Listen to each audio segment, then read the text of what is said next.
جناب رسول اللہ صلی اللہ علیہ وسلم نے ارشاد فرمایا، تین آدمی پہ اللہ تعالیٰ نے جنت کو حرام کر دیا۔ رسول اللہ صلی اللہ علیہ وسلم نے حدیث پاک میں فرمایا کہ میری امت آخر زمانے میں کچھ لوگوں کا چہرہ بندر اور خنزیر کی شکل میں کر دیا جائے۔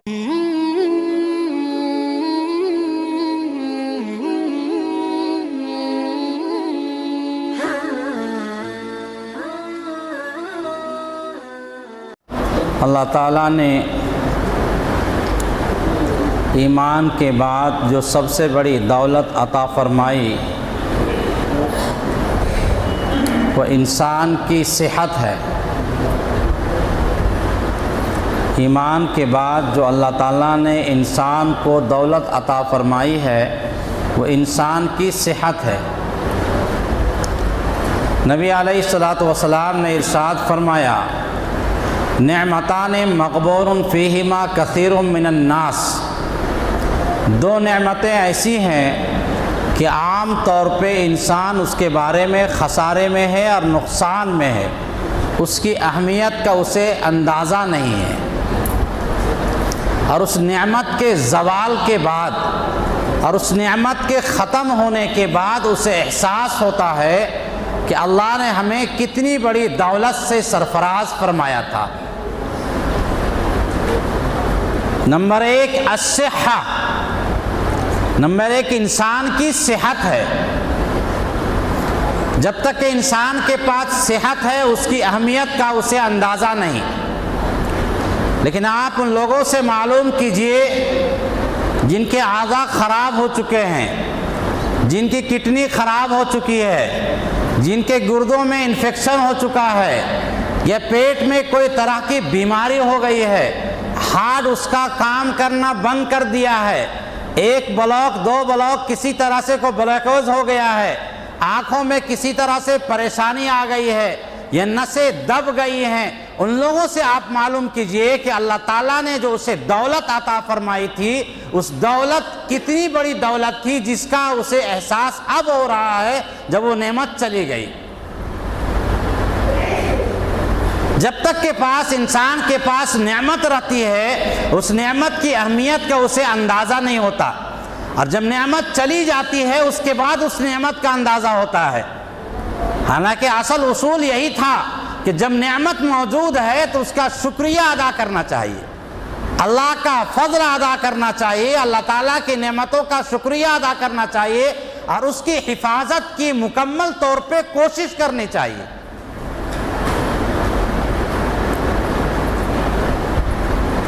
اور دوسری چیز ہے خالی وقت، الفراغ، خالی وقت۔ دو نعمتیں کے بارے میں اللہ کے نبی نے فرمایا کہ دو نعمتیں ایسی ہیں کہ عام طور پہ انسان کو نعمتوں کا احساس نہیں ہے۔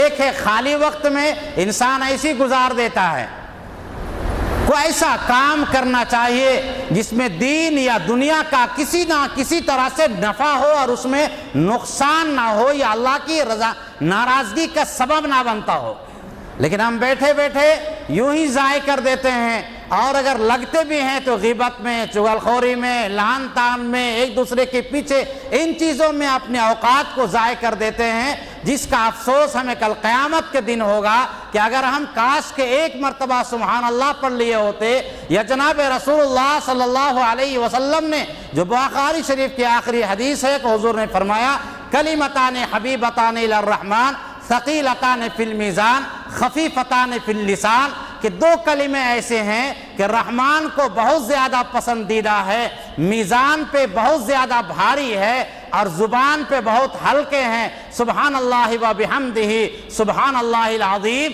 اسی کو کثرت کے ساتھ پڑھ لیے ہوتے تو کل قیامت کے دن ہمیں اندازہ ہوتا کہ جو ہم نے خالی نعمتیں یوں ہی خالی وقت کو یوں ہی ضائع کر دیا ہے، اگر ہم اس میں استعمال کر لیے ہوتے کاش کے مزید استعمال کر لیے ہوتے۔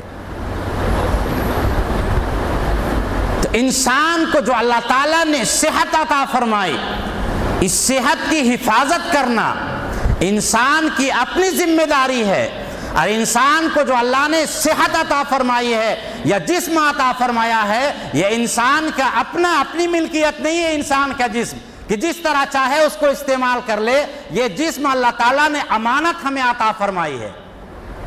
اسی لیے کڈنی کو بیچنا جائز نہیں، گردوں کو بیچنا جائز نہیں، آنکھوں کو بیچنا جائز نہیں، انسانی اعضاء کو بیچنا جائز نہیں، اسی بنیاد پر کہ اللہ تعالیٰ نے ہم کو مالک نہیں بنایا ہے، یہ اللہ کی امانت ہمارے پاس رکھی ہوئی ہے۔ جب اللہ نے ہمارے پاس یہ امانت رکھی ہے تو اس امانت کی حفاظت کرنا، اس کو صحیح سالم رکھنا، یہ ہم سب کی ذمہ داری ہے، اور ایسا کوئی کام نہیں کرنا جس سے صحت میں فرق پڑتا ہو اور جسم کے اعضاء میں خرابی آتی ہو، یہ انتہائی زیادہ ناشکری کی بات ہے اور اللہ کی نعمتوں کا غلط استعمال کرنا ہے۔ اس زمانے میں خصوصاً آج جو مسلمانوں کے نوجوان ہیں، مسلمانوں کے نوجوانوں نے جو لت لگائی ہے اپنے اندر اور جس روش پہ وہ چل رہے ہیں، وہ ایمان تو جاتا ہی جاتا ہے، دنیاوی اعتبار سے بھی اس کا اتنا نقصان ہے کہ انسان اس کا تصور نہیں کر سکتا۔ اسی لیے اللہ تعالیٰ نے ان تمام چیزوں کو حرام قرار دیا جو چیزیں جسم کو برباد کر دینے والی ہے، صحت کو برباد کر دینے والی ہے، انسانی اعضاء کو خراب کر دینے والی ہے۔ اللہ تعالیٰ نے ان تمام چیزوں کو حرام کر دیا۔ انہیں چیزوں میں سے ہے ایک شراب، نشہ، افیون، بھنگ، چرس، ہیروئن۔ جناب رسول اللہ صلی اللہ علیہ وسلم نے ارشاد فرمایا، قرب قیامت میں لوگ شراب کے ناموں کو بدل بدل کے پئیں گے اور یہ کہیں گے تو ہم نشہ نہیں کر رہے ہیں، ہم شراب نہیں پی رہے، ہم تو ہیروئن لے رہے۔ حضور نے فرمایا کل مسکر حرام، ہر وہ چیز جو نشہ دینے والی ہے وہ تمام کے تمام چیزیں حرام ہے۔ ناموں کے بدلنے سے حقیقت نہیں بدل جاتی، اور لوگ کہتے ہیں کہ عادت نہیں چھوٹتی، غلط بات۔ ہماری عادت کہاں ہے جو کفار مکہ کو عادت تھی؟ ہماری عادت کہاں ہے جو عربوں کو عادت تھی؟ اسلام نے شراب کی حرمت سے پہلے صحابہ کرام جو ایمان لائے تھے اور شراب حرام نہیں ہوئی تھی، اس موقع پر وہ شراب پیتے تھے۔ شراب مکمل اچانک اللہ نے حرام نہیں کیا۔ سب سے پہلے اللہ نے کہا لا تقربوا الصلاۃ وانتم سکارا، نشے کی حالت میں نماز کے قریب مت جاؤ۔ تو صحابہ کرام سمجھ گئے کہ جو چیزیں نماز سے روکنے والی ہے وہ غلط چیز ہو سکتی ہے، اس لیے اس کو شراب کو صحابہ کرام نے اکثر نے چھوڑ دیا۔ اس کے بعد اللہ تعالیٰ نے پھر آیت کریمہ نازل فرمائے انما الخمر والمیسر والانصاب والازلام رجس من عمل الشیطان فاجتنبوا، شراب، جوا، سٹہ بازی، یہ تمام کے تمام شیطانی کام ہے، فاجتنبوا، اس کو تم چھوڑ دو۔ جو ہی آیت کریمہ نازل ہوئی، وہ لوگ جن کی شراب کے بغیر رات نہیں گزرتی تھی، جو صبح اٹھنے کے بعد پہلے شراب پیتے تھے، اسی سے کلی کرتے تھے، اس کے بعد ناشتہ وغیرہ کرتے تھے، شراب کی حرمت نازل ہونے کے بعد تاریخ آپ پڑھ کے دیکھیں، سیرت کو آپ پڑھ کے دیکھیں، مدینے کی گلیوں میں نہروں کی طرح، پانی کے سیلاب کی طرح شراب کے مٹکوں کو توڑ دیا گیا، اور جہاں جہاں خبر پہنچی اتنا بھی انہوں نے خیال نہ کیا کہ ہمارے یہاں اربوں روپے کا شراب ہے، قیمتی شراب موجود ہے، اس میں بڑا نقصان ہو جائے گا، بیچ ڈالتے ہیں۔ نہیں، اللہ کا حکم آنے کے بعد، رسول اللہ کے منع کرنے کے بعد صحابہ کرام رضوان اللہ علیہ مجمعین نے شراب کے مٹکوں کو توڑ دیا۔ ایک صحابی ملک کے شام سے ایک اونٹ بھر کے شراب کو لا رہے تھے، جتنی شراب پرانی ہوتی ہے اتنا زیادہ اس کی قیمت بڑھ جاتی ہے۔ راستے میں کسی نے خبر کیا کہ انما الخمر حرم الخمر، شراب کو حرام کر دیا گیا۔ جناب رسول اللہ صلی اللہ علیہ وسلم نے اعلان فرما دیا کہ شراب حرام ہو گئی۔ انہوں نے یہ بھی نہیں کیا کہ تحقیق کر لیتے ہیں، کیا پتا خبر غلط ہو، چلو پوچھ لیتے ہیں۔ خبر پہنچنے کے بعد اسی آن میں، اسی جگہ جہاں خبر پہنچی تھی، اسی آن میں تمام کے تمام مٹکوں کو توڑ ڈالا اور تمام کی شراب کو ندیوں میں اور راستوں میں بہا ڈالا۔ اتنا بھی ذرہ برابر لمحہ بھی انہوں نے غور نہیں کیا۔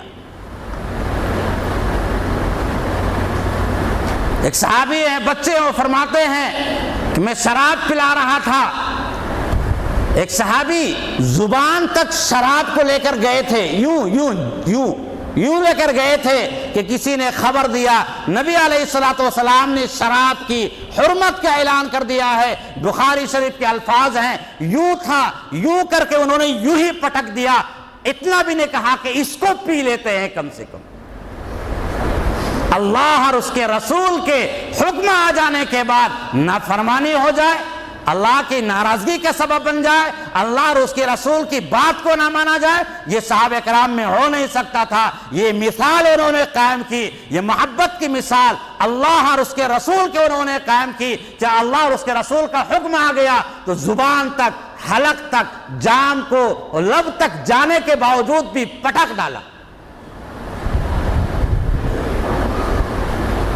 یہ تھے صحابہ کرام، تبھی اللہ تعالیٰ نے ان سے کہا کہ رضی اللہ عنہم ورضوا عنہ، اللہ بھی ان سے راضی ہے، وہ لوگ بھی اللہ سے راضی ہے۔ اسی لیے اللہ نے ہم سے کہا یا ایھا الذین آمنوا آمنوا کما آمن الناس، اے ایمان والو ویسا ایمان لاؤ جیسا صحابہ نے ایمان لایا تھا۔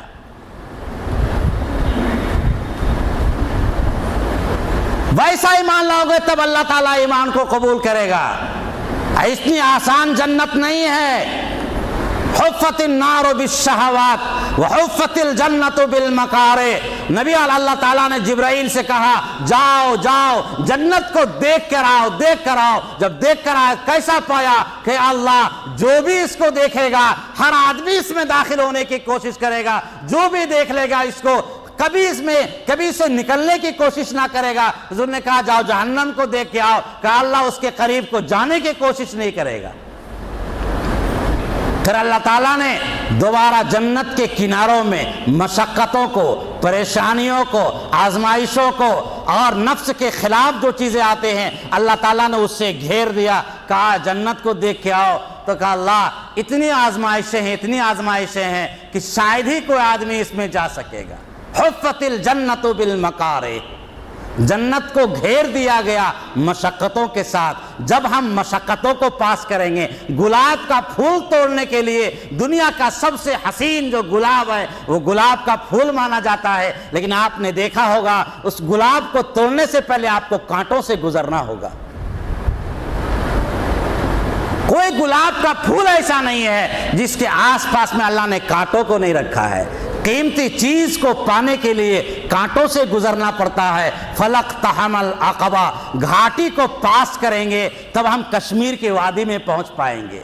ہزاروں میل کا فاصلہ ہوتا ہے، ایسا لگتا ہے کہ انسان اگر گرے گا تو اس کی بوٹی نہیں پڑے گی۔ اس کے بعد جب گھاٹی کو پاس کریں گے ہم تو کشمیر کے لہلہاتے ہوئے گلزاروں میں ہم جائیں گے۔ اسی طرح اگر ہم جنت کی وادیوں میں جانا چاہتے ہیں، جنت کے باغیچوں میں جانا چاہتے ہیں تو مشقتوں کو برداشت کرنا پڑے گا، نفس کے خلاف کنٹرول کرنا ہوگا۔ نفس جو تقاضا کرتا ہے اور اللہ رسول کے خلاف وہ چاہتا ہے اس سے ہمیں رکنا پڑے گا، تب ہم جنت میں جا پائیں گے۔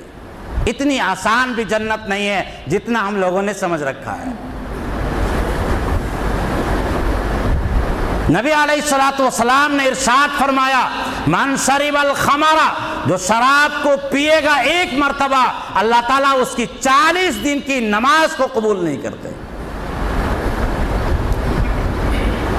اور ایک حدیث پاک میں ہے مدمن الخمری، شراب کو اڑیل کے پینے والا اور شراب کا عادی بن جانے والا، اگر اسی حال میں اس کا انتقال ہو جائے تو اس کا انتقال ہونا بتوں کی عبادت کرنے والے کی طرح ہو جائے گی۔ مدمن الخمری کعابد وطن، شراب کو اڑیل کے پینے والا، شراب کا عادی ہو جانے والا، نشہ کا عادی ہو جانے والا ایسا ہے جیسا کہ کافر کی موت مری ہو۔ نام ہمارا ایمان والا ہو، اگر ہمارا نام عبد الرحمن اگر ہے، ہمارا نام عبد الرحیم اگر ہے، آدھار کارڈ میں ہمارا اگر ایمان والا لکھا ہوا ہے، دنیا میں ہم نام اگر ایمان والا رکھ لیا ہے، اگر ایمان پہ انتقال ہمارا نہ ہو، جہنم میں انسان ہمیشہ جائے، ایسی زندگی سے فائدہ کیا۔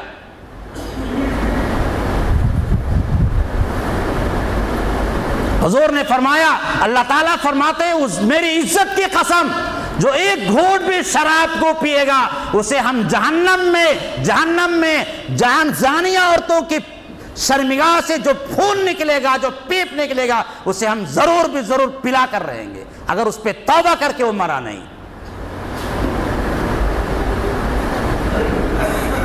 اتنی سخت وعیدی ہے شراب کے بارے میں۔ ایک حدیث پاک میں جناب رسول اللہ صلی اللہ علیہ وسلم نے ارشاد فرمایا، 3 آدمی پہ اللہ تعالیٰ نے جنت کو حرام کر دیا ہے۔ العاق، ماں باپ کی نافرمانی کرنے والا، ماں باپ کی نافرمانی کرنے والا، اللہ تعالیٰ نے اس پہ جنت کو حرام کر دیا ہے۔ اگر اسی حال میں اس کا انتقال ہو جائے، توبہ نہیں کرے، ماں باپ کو راضی نہیں کر لے، اگر اسی حال میں انتقال ہو جائے تو جنت میں وہ فوراً نہیں جا سکتا، چاہے جتنے بھی نہیں کیا کر لے۔ دوسرا، مدمن الخماری، شراب کو انڈیل کے پینے والا، شراب کا عادی، اگر اسی حال میں اس کا انتقال ہو جائے وہ توبہ نہیں کرے، اللہ نے کہا اللہ نے جنت کو حرام کر دیا ہے۔ اور تیسرا ہے دیوس، الذی یقر فی اہلہ الخبث۔ دیوس کون ہے؟ جو اپنی بیوی بچوں کے بارے میں خیال نہیں رکھتا ہے کہ اس کے گھر میں کون آتا ہے، کون جاتا ہے۔ یقر فی اہلہ الخبث، اپنی بیوی کے حوالے سے، اپنی بیٹیوں کے حوالے سے، اپنے گھر والوں کے حوالے سے وہ خباثت کو پسند کرتا ہے۔ بے حیائی بیٹیاں کر رہی ہے، بیوی بے حیائی پہ اتری ہوئی ہے، نافرمانی پہ اتری ہوئی ہے، گھروں میں فحاشی کا رواج ہو گیا، لیکن اسے کسی ذرہ برابر احساس نہیں ہوتا ہے کہ ہم اس کو منع بھی کریں۔ وہ دیوس ہے، دیوس، وہ جنت کو اللہ تعالیٰ نے اس پہ حرام کر دیا ہے۔ مسلمانوں کی نسلیں کے نسلیں تباہ ہو گئی، غیروں نے شراب کو چھوڑ دیا، کافروں نے شراب کو چھوڑ دیا، انہوں نے اپنے عقلوں کو استعمال کیا، ان کے نوجوان پڑھائی پہ لگے ہوئے ہیں۔ آج ہم مسلمانوں سے شکایت کرتے ہیں کہ مسلمان کا بچہ ڈاکٹر نہیں بنتا ہے، مسلمان کا بچہ پروفیسر نہیں بنتا ہے، ہمیں نوکریاں نہیں ملتی ہے، ہمارے نمبرات نہیں آتے ہیں۔ کہاں سے نمبرات آئیں گے؟ ہم پڑھیں گے، جب پڑھیں گے محنت سے، ہم تعلیم پہ لگائیں گے، اچھے ایجوکیشن پہ لگائیں گے، تب تو ہم ترقی کریں گے۔ جب تک کہ ہم محنت نہیں کر سکتے ہیں، آج ہماری نسلیں آپ دیکھ لیجئے، عصر کے بعد آپ چلے جائیے، مغرب کے بعد آپ چلے جائیے، محلوں میں چلے جائیے، ایک ایک ٹولی بنا کر کے نوجوان نشہ میں، شراب میں، گندی جگہوں میں پڑا ہوا ہے۔ ان نسلوں کو اسلام کا سپوت بننا چاہیے تھا، ان نونہالوں کو ابھی کھلنے کا وقت آیا تھا، لیکن جوانی کے وقت میں مرجھا کر کے اپنے عقلوں کو ضائع کر رہے ہیں۔ اور حضور نے فرمایا لا تشربن الخمر، شراب کو ہاتھ نہ لگانا، شراب کو ہاتھ نہ لگانا، فإنها رأس كل فاحشة، شراب تمام برائیوں کی جڑ ہے، شراب انسان کی عقل کو ختم کر دیتی ہے، ماں باپ کی تمیز کو انسان کھو دیتا ہے، اسے احساس بھی نہیں ہوتا ہے کہ ہم انسان باپ سے بات کر رہے ہیں یا ماں سے بات کر رہے ہیں یا بہن سے بات کر رہے ہیں، کسی چیز کا اسے احساس نہیں ہوتا ہے۔ شراب کے نشے میں انسان اپنی بیوی کی عزت و ناموس کو بھی ختم کر ڈالتا ہے، اس کو بیچ ڈالتا ہے، گھر کے کاروبار کو بھی بیچ ڈالتا ہے، اور انسان بھیک مانگنے پہ لگ جاتا ہے۔ نسلیں برباد ہو گئی۔ اس میں زیادہ قصوروار ماں باپ ہے۔ جب حضور نے فرمایا تھا جب بچہ 7 سال کا ہو جائے تو نماز پڑھنے کا حکم دو، جب 10 سال کا ہو جائے تو نماز چھوڑنے پر پٹائی کرو، حضور کے کہنے کا مقصد یہی تھا کہ بچہ اب جوانی کے قریب جا رہا ہے، ایک ایک لمحے پہ اسے نگاہ رکھو، کہاں جا رہا ہے، کہیں نہیں جا رہا ہے۔ 5 ٹائم اس کی نگاہ میں رکھو وہ کہاں جا رہا ہے، ظہر کا ٹائم کہاں گیا، عصر کا ٹائم کہاں گیا۔ جب انسان ظہر اور عصر کو دیکھے گا تو درمیان کے وقتوں کو بھی دیکھے گا کہ میرا بچہ کہاں جا رہا ہے، نہیں جا رہا ہے۔ جب بچہ بچپن سے نماز کا عادی ہوگا وہ شراب کے قریب نہیں جائے گا۔ ان الصلاۃ تنہی عن الفحشاء والمنکر، نماز کی صفت یہ ہے کہ نماز انسان کو برائی سے، گناہوں سے روک دیتی ہے۔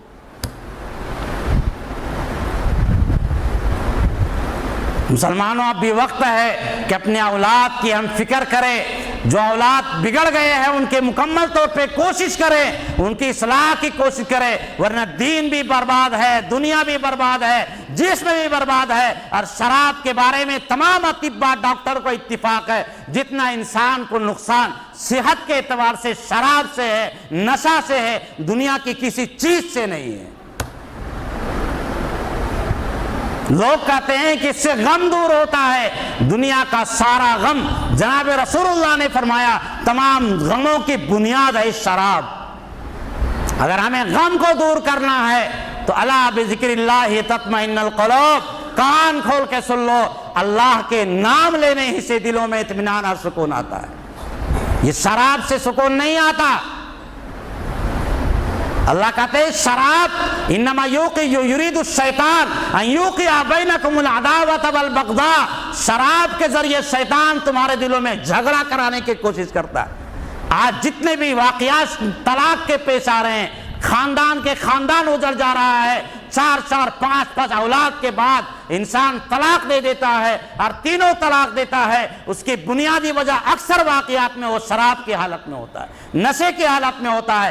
ایک نقصان نہیں ہے، جب حضور نے کہہ دیا ساری برائیوں کا جڑ ہے، یقیناً تمام برائیوں کا جڑ شراب ہے۔ ہم تہیہ کریں، عہد کریں کہ اپنے محلے میں کسی کو نہ نشہ کرنے دیں گے نہ کریں گے، اگر کوئی کرتا ہے تو معاشرتی طور پہ اس کا بائیکاٹ کریں گے، اسے اصلاح کرنے کی مکمل طور پہ کوشش کریں گے انشاءاللہ۔ ہمارے گھروں کے پاس اگر کوئی نوجوان بیٹھا ہوا نشہ کر رہا ہے، آپ کے اندر اگر طاقت نہیں ہے تو آپ کسی 2-4 آدمی کو بلا لیجئے، نہیں مانتا ہے تو پولیس کو خبر کر دیجئے کہ یہاں نشہ کر رہا ہے، 2-4 مہینہ جائے، کم سے کم ماحول سے تو الگ رہے گا، کھچڑی کھا کے تو آئے گا۔ یہ کام کرنا انتہائی ضروری ہے۔ معاشرہ برباد ہو چکا ہے، اتنا تباہ و برباد ہو چکا ہے جن تصور نہیں کر سکتے ہیں۔ اور جناب رسول اللہ صلی اللہ علیہ وسلم نے حدیث پاک میں فرمایا کہ میری امت آخر زمانے میں کچھ لوگوں کا چہرہ بندر اور خنزیر کی شکل میں کر دیا جائے گا۔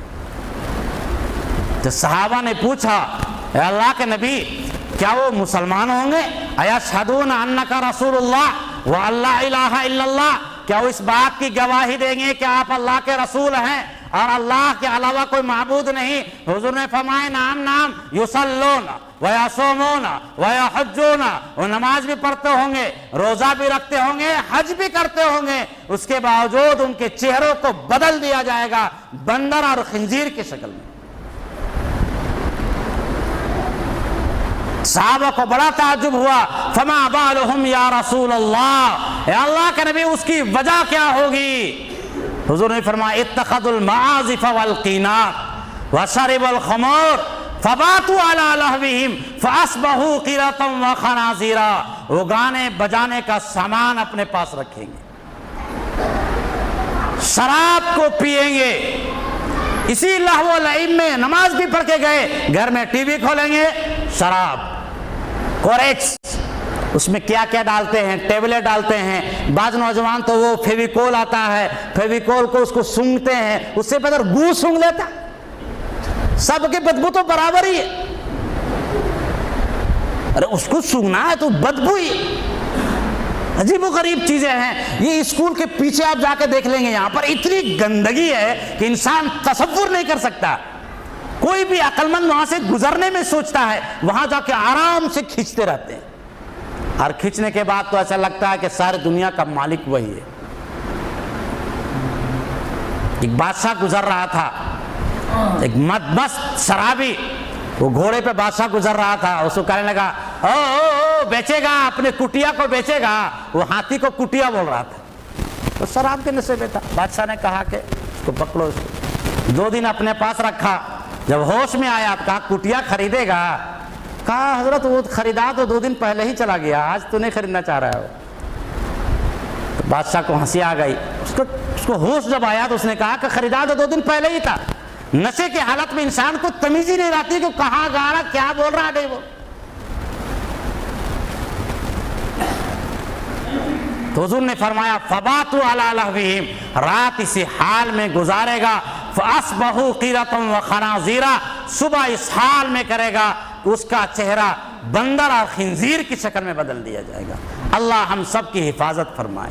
محدثین نے لکھا ہے اس کا دو مطلب ہے، ایک مطلب یہ ہے کہ حقیقت میں بدل دیا جائے گا، اور دوسرا مطلب یہ ہے کہ اس کے چہروں کا نور جو ہوتا ہے وہ ختم ہو جاتا ہے۔ جوانی میں یہ لگتا ہے کہ انسان اس کی جوانی کو نچوڑ لیا گیا ہے۔ آج کے نوجوان کو آپ دیکھیں تو چہرہ دھسا ہوا عجیب و غریب انداز میں پاگل کی طرح لگتا ہے 70 سال کا بوڑھا ہے، چہروں پہ رونق ختم ہو گئی، جسے جوانی کہتے ہیں وہ جوانی ختم ہو گئی۔ اللہ تعالی ہم سب کی حفاظت فرمائے۔ مسلم نوجوانوں کے شراب کی نحوست سے اللہ بچا لے۔ اللہ تعالی نشہ خوری سے ہم سب کی حفاظت فرمائے۔